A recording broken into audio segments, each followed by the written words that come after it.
What's up, guys? Welcome back to Newswave. Bunch of fun stuff to talk about today, including Lawbreakers. Well, trying to pull a scapegoat, which I thought was really funny when I saw it online, so talk about that. And then some interesting controversy around Doom sales that actually haven't really been technically released, but we're getting estimations and people are kind of all over the place on that. We'll cover some of that as well. Now, before we start, if you have not already, consider entering the competition for the drawing on the Link statue. The link for that is in the description below. Pretty excited to give that away because then there's also a really cool statue that I saw that I want to give away on the trek to 80,000 subscribers. We'll do that at 75,000, but more information on that will come. But for today, let's get started. So Lawbreakers, we know this game as, well, a pretty generic looking game that didn't do too well. This is the one that Cliffy B, or Cliff Bleszinski, was behind. A person who actually grew up playing their games, obviously, as most of us did with things like Unreal Tournament, for example. That was one of my favorite games, and Gears of War, and then a lot of those type of games, mostly shooters and action-based games. So then Lawbreakers comes out and does not set the world on fire. It was pretty much overshadowed heavily by Overwatch. And this was getting pretty obvious when we saw the online player concurrent count get below, like, seriously, 100 people at one point. It got pretty bad. I think to the point where it would probably be very difficult to get a matchmaking game at all, like to get one completed. It looked pretty bad for a while there on Steam. Now, it's hard to say about the PS4 because we don't have something that can tell us player concurrent count like we do with Steam, but still, it was getting pretty clear that the game was slowly dying, and this became pretty obvious when Nexon decided, well, it's not worth much of anything to us anymore. This was in Nexon's Q3 2017 earnings report. They wrote off the entire value of Lawbreakers. They now value the game at $0 on their balance sheet, which means they took a loss on it heavily, and they didn't really say how much money that they lost or was written off as expenses.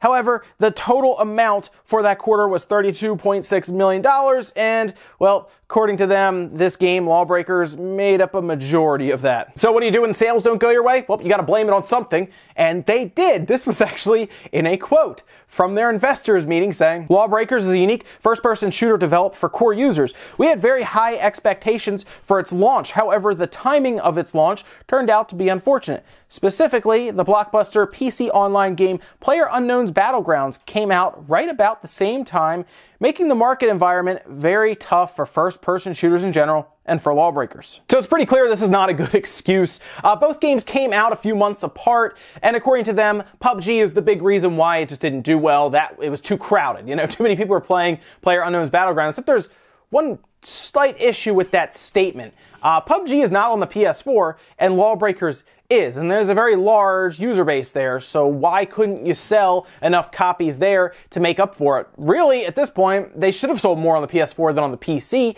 Either way, even without PUBG, more people on the PS4 should have gone to this because there's less options on the PS4 than there is on the PC. And if you have something like PlayerUnknown's Battlegrounds, yeah, that's going to happen, but I don't think their core audience should have been the PC in the first place like they wanted it to. Really, this should have been on PS4 and Xbox One. That should have been mostly it. Sure, they could have also put it on the PC, but to do this thing where they didn't put on the Xbox One alongside the PS4 probably hurt them more than they realized, especially considering the Xbox One has a very large demographic that is really into shooting games. That's actually the biggest thing that sells on the Xbox are first-person shooters. I guess racing games to an extent as well with Forza, but for the most part, if you want to sell a shooter, you put it on the Xbox. Keep in mind, this is also the same company that decided with Boss Key that decided that the Switch didn't have enough buttons, so I don't know how well managed it is there. I will say that, but bad excuse. PUBG is not your scapegoat for this game. It just wasn't very memorable for a lot of people, and those that reviewed it and played it didn't really find much reason to continue playing it. This game, if you want to do any kind of salvaging here, needs to go free to play. Look, I know Cliff Bleszinski went up on stage at one point during E3 for the PC press conference and said, no microtransactions, none of that stuff, you pay us once and that's it. It might actually help to save the game. I hate to say it. Free to play, and then loot boxes for cosmetics. You'll definitely get more downloads. You'll get more people in. That'll let matchmaking go smoother and more people playing. But still, that's really the only thing you can do at this point. I don't think people are really running to buy this game, and going free to play and then giving the people who did buy it originally some cool stuff, maybe a bunch of credits to getting cosmetics or something, that would probably help save it. It's not PUBG's fault, though. Next up, let's jump right over to the Doom sales that we talked about. And this comes from VGChartz. Now I know I don't really follow VGChartz that closely because they seem to make heavy estimations and in some points wild guesses, right? But what they reported was enough to get people online kind of freaking out, kind of losing their mind.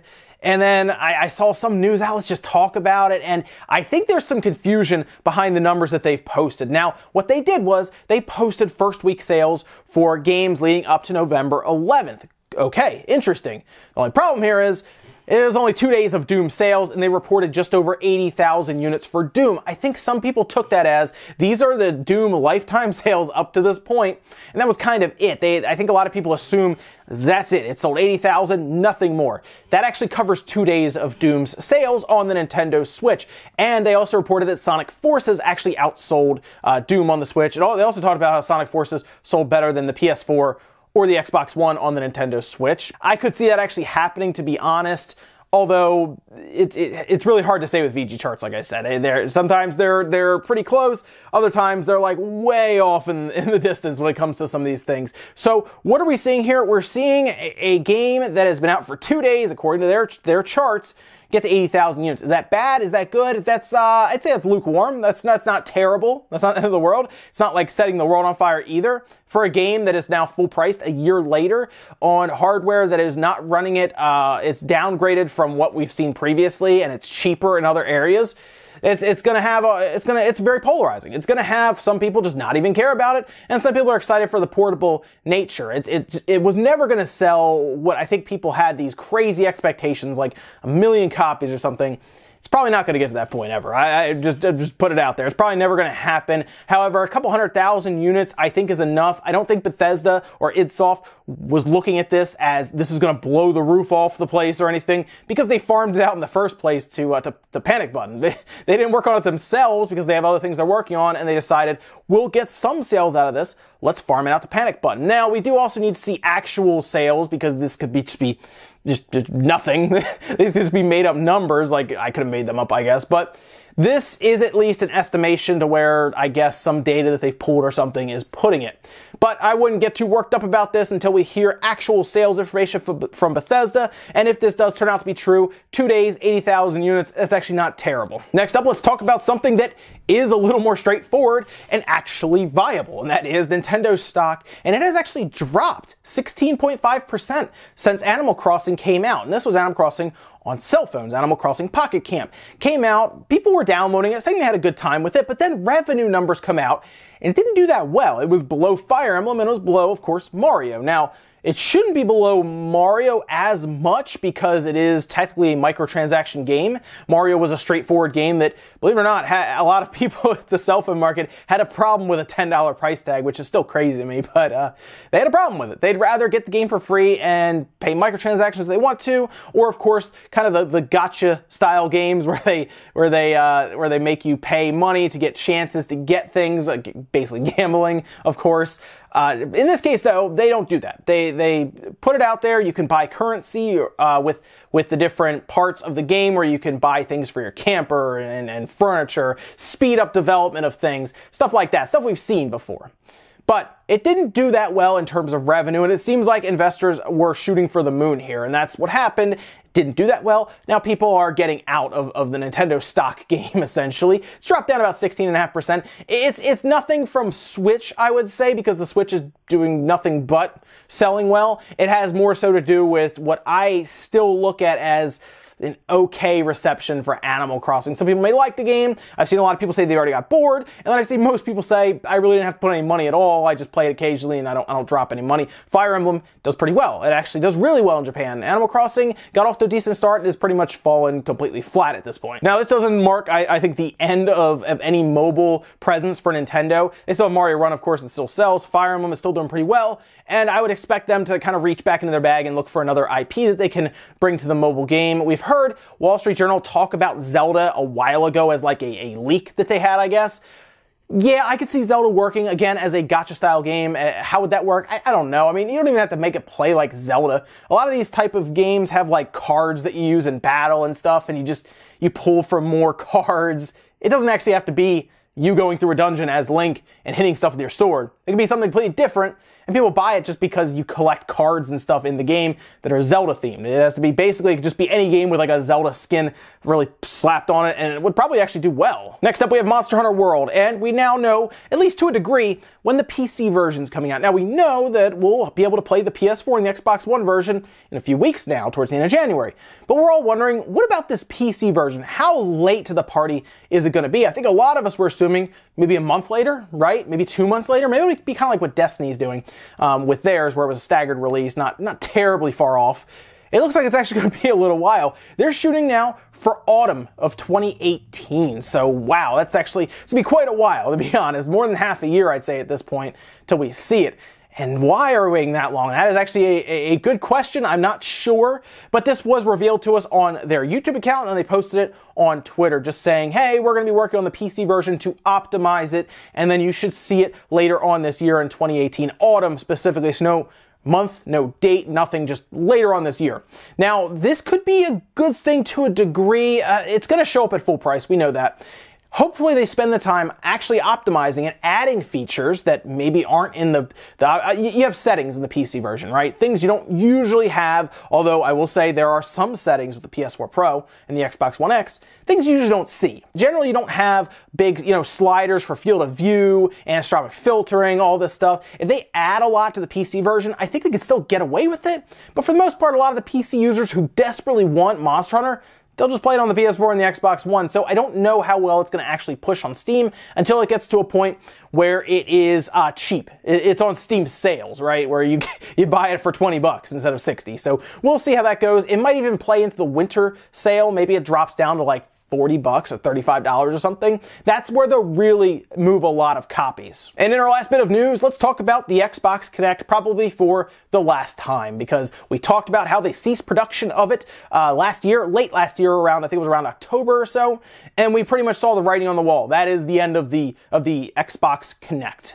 But they were still offering the adapter. Now, if you don't know, you cannot plug your Kinect into the Xbox One S or the Xbox One X directly. It does not have the port for that. They opted to get rid of it. Once we heard they were getting rid of it, we were like, all right, the Kinect is on borrowed time at this point. Another failed project with the Kinect, and I hope it doesn't come back, to be honest. It didn't do them much good. It actually hurt them with the Xbox in the long run. But once we saw they took the port off, we figured that was it. But if you wanted to plug your Kinect in, you still needed a little USB, this little cable that you would plug it in and it would let it plug into a USB port on the back. Okay, that's fine, I guess. Maybe you still want to use your Kinect, although I think at this point most people use it for like the voice recognition stuff where you have commands to talk and it'll do all kinds of stuff. But now it looks like Microsoft is not offering that for sale any longer, and this was actually done in a quote to Polygon saying, after careful consideration, we decided to stop manufacturing the Xbox Kinect adapter to focus attention on launching new, higher fan-requested gaming accessories across Xbox One and Windows 10. So that's pretty much the end of the Kinect. You can no longer buy one, and you can no longer buy the adapter that lets you plug it in